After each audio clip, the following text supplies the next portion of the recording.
Polling సమయం దగ్గర పడుతున్న వేళ ఏపీ సీఎం జగన్ తల్లి వైఎస్ విజయమ్మ కీలక ప్రకటన చేశారు. కడప జిల్లా ఎంపీ అభ్యర్థి షర్మిలకు ఓటు వేసి గెలిపించాలని ప్రజలకు విజ్ఞప్తి చేశారు. కడప ప్రజలకు ఇదే తన విన్నపమని చెప్పారు. వైఎస్ఆర్ బిడ్డ షర్మిలమ్మ ఎంపీగా పోటీ చేస్తుందని, కడప జిల్లా ప్రజలకు సేవ చేసే అవకాశం కల్పించాలని కోరింది. ఆయన ఊపిరున్నంత వరకు ప్రజాసేవలో మీకే అంకితమయ్యారు. మీకు సేవ చేస్తానే ఆయన చనిపోయారు.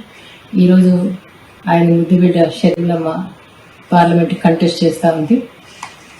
ఈరోజు ఆ బిడ్డను ఆశీర్వదించమని, పార్లమెంట్కి పంపమని, ఆయనలాగా మీకు సేవ చేసే అవకాశం ఆమెకు ఇవ్వని వాళ్ళందరినీ ప్రార్థిస్తున్నాం.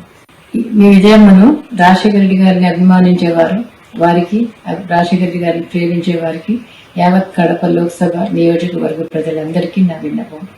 రాజశేఖర రెడ్డి గారిని ఏ విధంగా మీరు అభిమానించారో, ఏ విధంగా హక్కును తీర్చుకున్నారు, ఏ విధంగా నిలబెట్టుకున్నారు, ఆయన కూడా ఆయన ఊపిరున్నంత వరకు ప్రజాసేవలో మీకే అంకితమయ్యారు.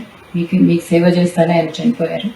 ఈరోజు ఆయన ముద్దు బిడ్డ షర్మిలమ్మ